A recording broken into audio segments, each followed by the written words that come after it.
2 em 1, o espaço mais plural de Foz do Iguaçu. Rádio Clube FM e Portal H2 Foz, juntos na cobertura das eleições.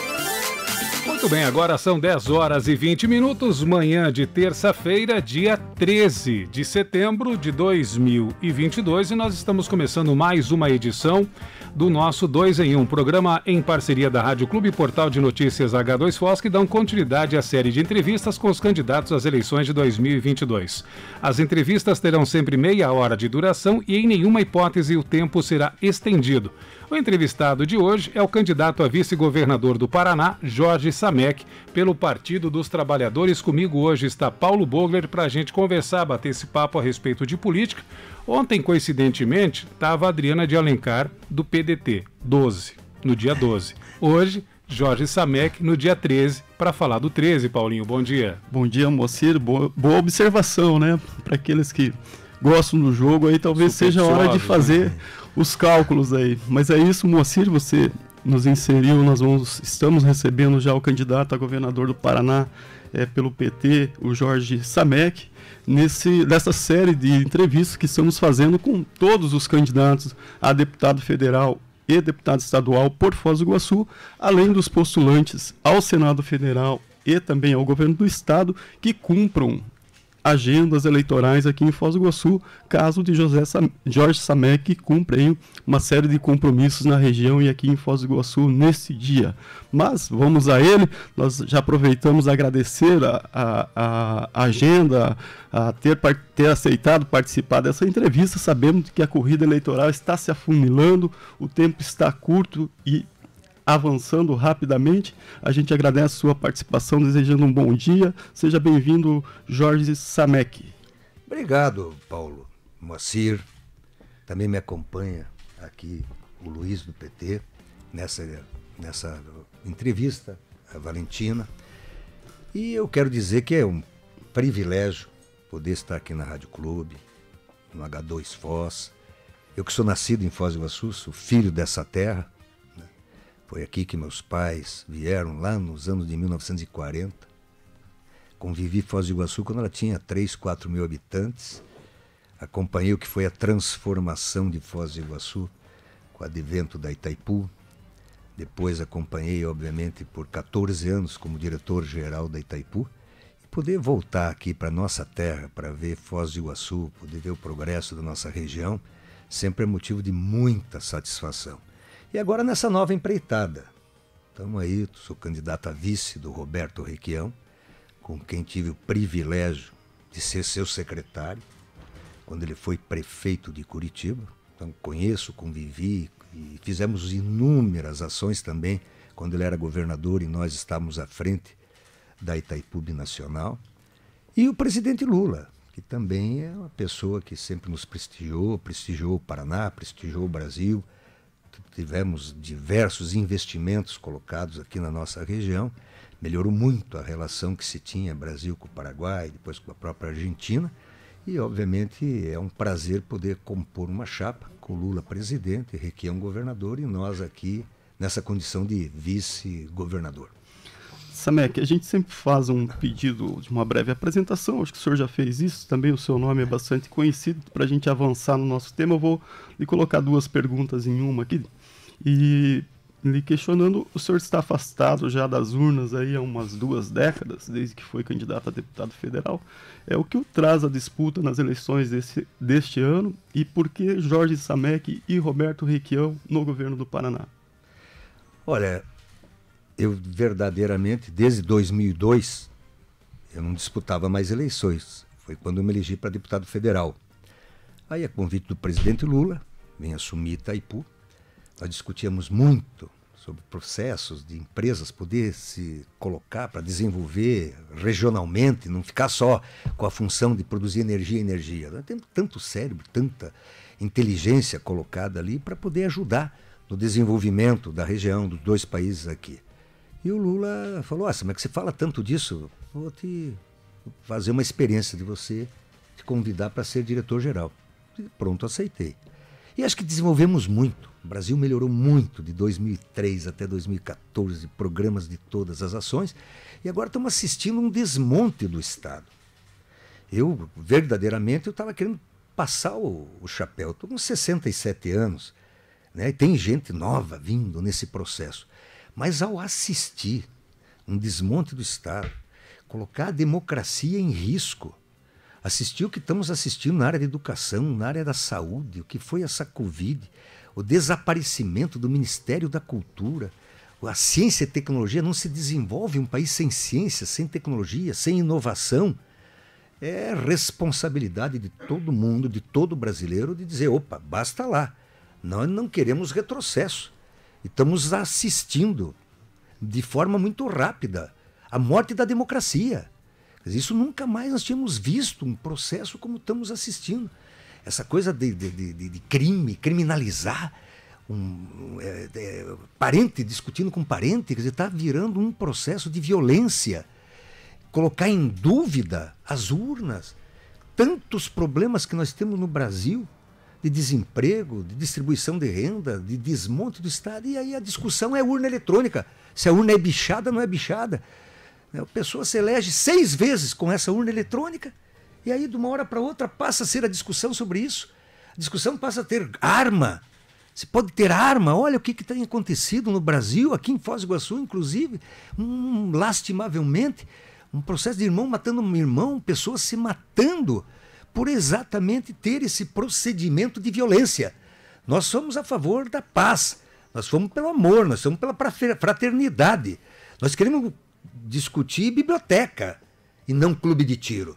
Nós queremos ter livro e não bala. Então é isso que me levou a vir de novo concorrer, e eu não aceito esse Brasil, esse Paraná do jeito que está aí. Eu quero um Brasil, um Paraná bem diferente desse que estamos assistindo. Candidato, o senhor é um homem muito experimentado durante muitos anos, como o senhor disse, já teve um trabalho como secretário em Curitiba, depois foi eleito deputado federal, já tem aquele crédito do eleitor e depois a questão da Itaipu Binacional. Mas em termos de projeto, o que o senhor acha que ainda falta acontecer no Paraná, uma reestruturação aqui para a nossa região principalmente? Olha, o Paraná, nós temos 2 Paraná bem distintos. Nós temos um Paraná bem desenvolvido, em que já tem estrutura de universidade, de estradas, de cooperativas, formação empresarial, dos trabalhadores, uma organização boa. Mas temos aquilo que nós chamamos de centro expandido. Perto de 150 municípios que não tiveram ainda uma presença mais forte do Estado. Então são 2 coisas bem distintas. Nós vamos ter que ter um olhar muito, muito mais colocado na lupa sobre essas regiões que ainda não sofreram o processo de desenvolvimento. Agora, desenvolvimento para nós também é quando o ser humano está colocado nele. Não adianta ter a melhor indústria, o melhor PIB e de repente a população passando fome. Nós estamos assistindo um maior processo de concentração de renda.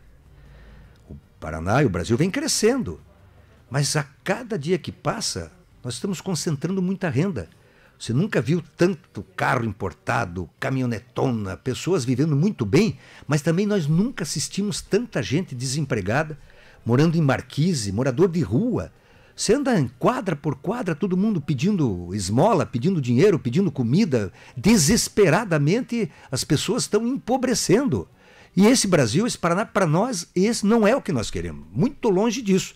E quem pode mediar isso só tem uma instituição, que chama governo. Governo é para cuidar das pessoas. Governo tem que ter políticas públicas, tem que ter políticas sociais. Quem pode fazer essa mediação entre ter desenvolvimento, riqueza, mas também atender a população. Rico vive bem em qualquer lugar. O rico vive bem em Foz do Iguaçu, vive bem em Nova York, em Paris, em Matelândia, em qualquer lugar do país, Cascavel. Mas quem precisa de governo é o pobre. A escola, a educação, remédio, mais emprego, merenda escolar, educação de qualidade. Isso é obrigação do Estado para exatamente minorar essas desigualdades que estão ocorrendo. E isso é a marca registrada de Roberto Requião, a marca registrada do presidente Lula e a mim também. Eu a vida inteira só entrei na política exatamente para poder minorar esses problemas e construir um Brasil para 240 milhões de brasileiros. E não um Brasil para 40, 50 milhões, que tem tudo, enquanto a grande maioria da população está aí à margem desse processo de desenvolvimento. A gente percebeu isso também durante a pandemia de 2 estados do Paraná. Se tem um que, como o senhor falou, é rico, mas tem outro que estava desguarnecido. Mas a questão do agronegócio também é uma coisa que implica muito. É um estado rico, por um lado, mas tem pessoas passando fome. Como é que o senhor pretende, junto com o governador Requião, caso ambos sejam eleitos, fazer uma paridade nessa questão? Eu acho que isso aí, o Lula foi muito feliz na época que ele foi presidente, a partir de 2003, e trouxe para comandar o Ministério da Agricultura o Roberto Rodrigues e falou, nós temos 2 agriculturas. Tem uma agricultura que é importante, é imprescindível, é a que traz divisas para o país, é a que traz desenvolvimento, que é o agronegócio. E aqui nós estamos super bem colocados, porque temos as melhores cooperativas do Brasil e as 5 maiores também na nossa região. Então, esse é o agronegócio. Mas tem uma outra agricultura. Tem uma agricultura familiar, uma agricultura que é feita de pequenos e pequeníssimos produtores, agricultura que é feita através da reforma agrária, que precisa ter um outro olhar. A agricultura orgânica, que cada dia que passa está se consolidando, a agricultura para trazer a merenda escolar, de preferência sem uso de agrotóxico, tudo isso tem que ter um outro olhar. Então nós vamos estar distinguindo de forma muito concreta o que é agricultura empresarial. Essa precisa do quê? Precisa de porto, precisa de armazenamento, precisa principalmente de recursos para o período de safra, que é o que está, inclusive, ocorrendo agora, uma falta total de recursos para o plantio no plano safra. E a outra agricultura é a agricultura que precisa de assistência técnica, que precisa de pesquisa, que precisa fazer com que esse pessoal ainda se desenvolva no sentido de poder permanecer produzindo alimentos. E aí o Paraná, ele é rico, a maior riqueza que nós temos no estado do Paraná se chama estrutura fundiária. Nós temos quase 300 mil propriedades rurais e 85% disso tem até 50 hectares. Por isso que nós temos 399 municípios no Paraná. E a maioria delas depende da agricultura e dessa agricultura familiar. Se não existisse, isso não teria 399 municípios. O que faz e desenvolve a economia é exatamente esse pequeno produtor. E não teríamos cooperativa. Por que você não tem cooperativa no Mato Grosso? Não tem cooperativa em Tocantins? Porque não tem essa estrutura fundiária que nós tivemos aqui, trazendo os gaúchos, os catarinenses, os paulistas e os mineiros no norte do Paraná, na nossa região, mais gaúchos e catarinenses, que naquela época era tudo na enxada. Então quem tinha 10, 15 hectares era o máximo que podia produzir. E isso fez e consolidou esse processo. E esse é o olhar que nós vamos ter muito acurado no sentido de manter essa estrutura fundiária, que é a maior riqueza que o estado do Paraná tem. Candidato, o senhor já deu já fez uma introdução sobre esses campos distintos que, segundo o programa de governo da Federação Paraná da Esperança, estão em disputa nessas eleições. Eu gostaria de que o senhor avançasse, explicasse melhor o que significa e por que a sua coligação, a sua frente política está propondo essa repactuação a partir dos compromissos da Constituição de 1988, é o que diz o programa de governo, e como que isso está relacionado na prática, efetivamente, em termos de mudança política no estado do Paraná? Você anda, e eu tenho percorrido o Paraná inteiro, e todo mundo tem lembranças das marcas do programa e dos governos, porque o Requião foi governador 3 vezes pelo Paraná. Então, quando se fala panela cheia, está na cabeça das pessoas. Trator solidário, está na cabeça das pessoas. Leite das crianças, está na cabeça das pessoas. Irrigação da madrugada, está na cabeça das pessoas. Tarifa social, da Copel, da Sanepar. Quer dizer, programas que estão, obviamente, consolidados como marca de uma gestão. E quais foram essas marcas? Pode ver que isso tudo é fruto de uma sensibilidade social. Fazer governo exatamente para quem mais precisa de governo. Se trocar imposto por geração de emprego, essas coisas todas. Trazer a universidade, né? Aí já foi o esquema do Estado com o governo federal, de políticas de cotas. Tem alguma coisa errada nesse Brasil. Você veja, eu estou com 67 anos. Você acredita que eu nunca fui consultado por um médico negro? Nem médica negra? Nunca me tratei com um dentista negro ou negra. E 50% da população ou mais é de negros e pardos. alguma coisa está errada, está fora de lugar. Isso só foi possível começar a corrigir esse processo com esse olhar de botar cotas, de quem só estudou em colégio público, desculpa, ter uma participação das universidades. E olha, um dos dias mais alegres da minha vida foi numa formatura da própria Unioeste, quando eu vi uma negra, médica, se formando. Ela foi oradora da turma, fez a plateia inteira chorar. Falou, estou aqui graças a uma política de inclusão social que me fez eu poder estar aqui com esse diploma, com esse anel de médica e tal. É isso que nós queremos. O Brasil que nós queremos é esse. Dar oportunidade para as pessoas. E quando se dá oportunidade, pode ter certeza que o brasileiro é muito ativo, criativo, trabalhador. Agora precisa ter um governo que favoreça essas políticas inclusivas. O senhor tocou no assunto educação. Educação sempre ocupa uma boa parte dos debates eleitorais.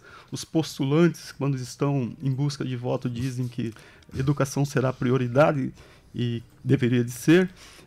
No programa de governo da sua frente política, diz que impera hoje a lógica empresarial neoliberal no governo do Paraná, à frente da gestão da educação. O que seria diferente sobre a gestão do PT em educação, candidato Jorge Samek? O Paraná, durante 8 anos, foi considerado o melhor ensino público do Brasil. Para você fazer isso, você tem que valorizar os professores. Nós estamos com um déficit de 15 mil professores no estado que estão só sendo contratados ano após ano. Não de forma definitiva, para poder ascender, para poder ter carreira. Nós no Paraná tivemos, na época do Requião, um processo que todos os professores tiveram oportunidade de poder se aperfeiçoar. Você fez um grande trabalho com as universidades estaduais, e o Paraná tem várias, 6 universidades estaduais, em que os professores que não tinham curso superior, que não tinham graduação, não tinham mestrado, foi dada a possibilidade para poder ter um melhor aperfeiçoamento. Lógico que isso acaba voltando para a qualidade do ensino. As áreas tecnológicas hoje que avançaram demais, Moacir. Você analisa hoje, a internet daqui, você tem uma possibilidade, uma biblioteca num iPhone, né? Isso são coisas fantásticas, que nós não queremos ficar só olhando no retrovisor. Nós queremos avançar nesse processo. E aí quando o Requião me convidou e falou, Samek, eu quero que você seja meu vice. Eu preciso de você, você é a pessoa que já foi meu secretário, em você eu confio, parará, aquela coisa toda.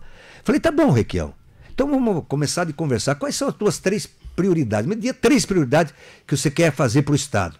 Ele falou, Samek, é muito simples, vou te falar. A primeira prioridade minha, educação. A segunda, educação. E a terceira, educação. Aí ele me pegou, falou contrapulo. Claro que nós temos necessidade de outras coisas. Falou, mas não se constrói um Estado, um município, uma nação, se nós não educar o nosso povo.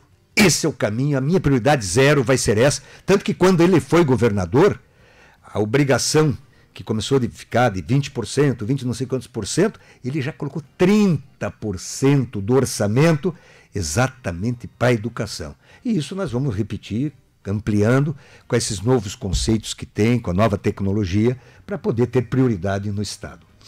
Candidato, uma das questões que ficou muito latente foi a pandemia. Teve gente que ficou completamente sem renda, sem nada, né? O ambulante que vivia do sinaleiro, de vender bala, isso e aquilo, outras pessoas que recolhiam algum tipo de reciclável, de repente fecha tudo, para tudo, e essas pessoas ficaram ao Deus dará. A gente sabe que no plano de governo seu e de Requião existe uma transferência de renda. Tem algum valor já estabelecido e de onde vai vir esse dinheiro para essa transferência de renda para o estado do Paraná? São 2 coisas bem colocadas e distintas nesse processo. A primeira forma como foi tratada a pandemia, indo contra a vacinação. Se não tivesse ocorrido aquela CPI da Covid, nós não estaríamos com só 700 mil pessoas mortas. Tinha passado longe de 1 milhão. Colocar em dúvida a vacina. E olha o prejuízo que isso está ocorrendo. Hoje as crianças... Esse negócio criou uma dúvida na cabeça das pessoas que até para vacinar para poliomielite não está se conseguindo mais atingir metas. No nosso governo nós atingíamos 98%, 97% da população. Hoje está um desespero aqui porque está menos do que 30% da vacinação de poliomielite, de sarampo. Nós estamos regredindo, doenças que já haviam sido extirpadas estão voltando. E o que foi a gestão do Requião? Ele montou mais de 40 estruturas regionais da saúde. Inclusive aqui em Foz do Iguaçu, fizemos convênio com o próprio Costa Cavalcante, a implantação do hospital municipal, isso também se deve muito à prefeitura, mas também com aporte do governo do estado, hospital regional em Cascavel, enfim, vários. Por quê? Quanto menos tiver que se deslocar as pessoas, quanto mais você puder ter uma estrutura descentralizada, é obviamente muito melhor. O recurso advindo, e aí o Lula já colocou isso, a partir do dia 1º de janeiro, esses R$600 não vai ficar até 31 de dezembro. A data de validade do nosso adversário colocou só até 31 de dezembro. Não é não. Vamos manter políticas afirmativas. Mas acoplada, como era o Bolsa Família. Tem que ter a criança na escola, o jovem tem que trazer um aprendizado, tem que ter um processo em que também tenhamos uma porta de saída. Os programas sociais não podem ficar pendurados por resto da vida. Ele tem que ter, porque uma pessoa desesperada, uma mãe que não tem emprego, que não consegue uma renda, nada, você não pode jogar o Léo como está aí, né? Que está colocado. Eu não sei se vocês têm ido a Curitiba, mas é uma loucura. O que virou a Rua 15, o que virou a República Argentina, aquele entorno da rodoferroviária, estão disputando espaço para morar na rua. O que você vai fazer com uma pessoa dessa que não seja através de uma renda mínima e ao mesmo tempo tentar uma recuperação e garantir as futuras gerações? Ali é o pulo e custa caro. Programas sociais não são baratos. Mas essa é uma dívida da nação brasileira no sentido de poder constituir e construir um Brasil. E os recursos têm. Recurso tem. Tanto é que você vê aí o que estão fazendo hoje em dia, né? Ficaram 3 anos e meio sem botar recurso para o social, sem fazer programas de renda, de transferência de renda, e de uma hora para outra surgem os recursos. Agora tem que ser direcionado. E aí vocês já conhecem muito bem o que o Lula sempre fala, e o Requião não é diferente. Nós queremos botar o pobre no orçamento. E vai ser colocado isso de novo. Não quer dizer com isso que a gente tem uma política contra os ricos. Não temos problema contra os ricos. Mas o rico se vira. E sempre convivemos bem. Não temos problema nenhum com ricos. Aliás, é preciso ter gente, grandes empresas também que fornecem mão de obra e tal. Mas as políticas sociais têm que ser muito focadas. Só no Paraná nós temos 17 bilhões de isenção de impostos. Foi forma de fazer atrativos de empresas e tudo. 17 bilhões de reais que não estão sendo recolhidos como forma de isenção. Talvez, de repente, uma boa parcela disso, 20%, 30%, teria uma boa alocação no sentido de fazer essas políticas públicas que tanto precisamos. Candidato, uma próxima pergunta com relação às eleições. Estamos a menos de 20 dias aí e hoje as pesquisas indicam o governador Ratinho Júnior na liderança. Qual vai ser a estratégia da Federação Paraná da Esperança nessa reta final de campanha? Olha, o Requião estava bem abaixo, ele ficou muito tempo sem poder participar da atividade política, sem dar entrevista, sem fazer impulsionamentos e tudo isso. Aí de 15 dias para cá, houve já um crescimento substantivo. Né? Estamos ainda, obviamente, atrás do governador, não negamos nada disso, mas o Requião sempre saiu atrás. Quem acompanhou a eleição dele, desde prefeito, ele começou com 3, 4%, o outro candidato tinha quase 67%, e de repente, na hora da votação, quando abriram as urnas, ele foi o vencedor. Na campanha de governador, a primeira também, contra o Martinez, contra o Zé Richard, ele foi para o segundo turno, atrás, concorreu, ganhou a eleição. E assim foi as eleições que ele disputou. A população está começando a ter conhecimento das suas propostas e que ele, inclusive, é candidato a partir agora, dos últimos dias, quando começou os programas eleitorais e as entrevistas, como essa que nós estamos concedendo aqui. Então, temos certeza que ainda temos um bom caminho a percorrer. E o segundo, o Lula. Quer dizer, o Lula também, ou acabou de sair uma pesquisa ainda ontem, né? A população está começando a verificar com clareza, está com saudade e a diferença dos nossos governos.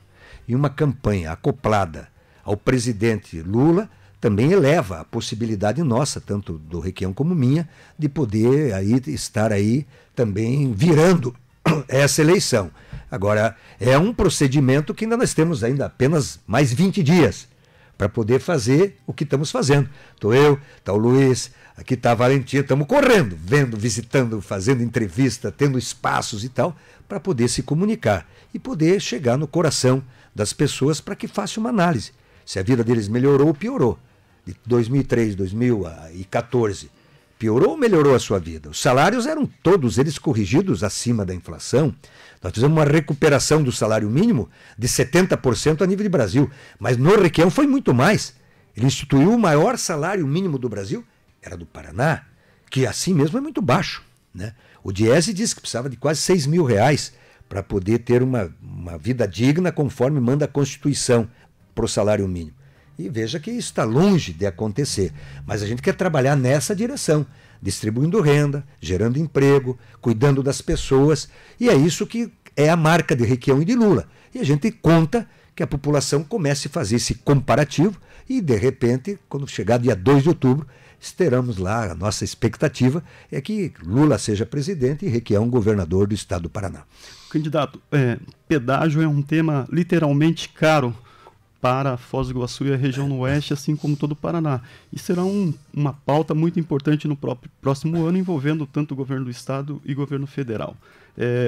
O famoso abaixa ou acaba do governador Roberto Requião, quando ele era candidato, não foi cumprido, não houve uma alteração nesse modelo enquanto ele foi governador do Paraná. É possível acreditar em uma nova modelagem? É possível acreditar que será diferente caso Roberto Requião e Jorge Samek sejam eleitos governador e vice? Paulo, fica aqui o compromisso. O Requião foi mais de 40 processos que ele tentou não fazer o reajuste do pedágio. Só que isso estava tão bem amarrado de forma contratual, quando o ex-governador Jair Miller implantou esse processo, que toda vez que ele não dava o aumento, 3 horas, 4 horas depois, tinha uma liminar obrigando, porque literalmente os contratos eram absolutamente perfeitos, no sentido de dar salvaguarda para quem eram os concessionários dos pedágios. Agora nós temos a experiência do governo Lula. Quem vai para Santa Catarina, quem vai para São Paulo, hoje está em R$4, não está em 5, R$4,70 me parece, que está o pedágio de manutenção. E é esse que é o compromisso do Roberto Requião. Nós vamos fazer um processo no sentido exatamente de fazer uma estrutura que permita ter a manutenção, que as estradas têm que ser mantidas, corte de grama, ter ambulância, ter socorros e tudo isso, mas não com esse preço que nós estávamos pagando. Foi um verdadeiro assalto que ocorreu, talvez aí, isso prejudica a economia como um todo. Isso é mais ou menos como está acontecendo hoje com a luz e com a água. O dinheiro está indo tudo para os acionistas, e ali está vindo tudo para as concessionárias. Que você tira dinheiro de todo mundo da população para distribuir para uma meia dúzia de pessoas. Então isso vai acabar, essa farra do boi, isso aí pode ter certeza. E o pedágio nosso vai ser aí na casa do cincão.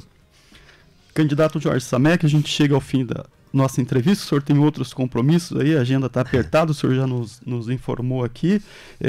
Então a gente pede, como faz com todos os candidatos que aqui vêm, 2 minutos para sua conclusão, uma palavra final aí ao nosso ouvinte, a todos que acompanham essa entrevista hoje.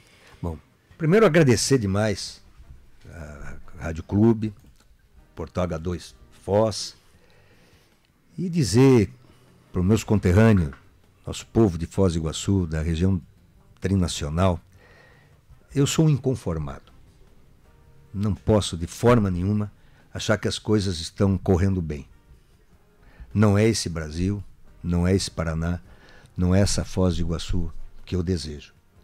Tem muitas coisas, conquistas importantíssimas que nós temos na nossa cidade. Nós temos tudo a nos orgulhar de ter uma cidade tão bonita, tanto pela natureza como pela mão do homem, ter uma região trinacional, mas não precisaríamos estar convivendo com tamanhas sequelas sociais como estamos assistindo aqui. E é isso que nós queremos alterar. E já fizemos, nós já demonstramos como são possíveis ter programas sociais, programa de desenvolvimento, programas de planejamento, que nós executamos por ocasião das responsabilidades que nós assumimos. O Requião como governador, eu como diretor-geral da Itaipu, né, com a constituição do próprio Codefoz, a constituição do Programa Oeste em Desenvolvimento, a implantação de Foz do Iguaçu de virar uma cidade universitária. Eu tive que sair de Foz do Iguaçu para poder estudar lá fora. E hoje a gente acolhe milhares e milhares de brasileiros e de outros países aqui, se tornando um centro de referência da educação. É isso que nós queremos. Um Brasil que seja livre, um Brasil que seja democrático e essencialmente justo com o conjunto da população. Candidato, obrigado por comparecer, por trazer aí as informações do que defende, do que pensa para o Paraná e o Brasil nessas eleições. Tenha um bom dia e sucesso nessa caminhada. É contigo, Moacir. Muito bem, sucesso, candidato, tudo de bom. Agradecemos mais uma vez pela sua presença. Conversamos hoje, então, com Jorge Samek, nascido em Foz do Iguaçu em 1956, é engenheiro agrônomo formado pela Universidade Federal do Paraná. Iniciou sua militância no movimento estudantil, no movimento pela redemocratização do país. Samek é cidadão benemérito de Foz do Iguaçu.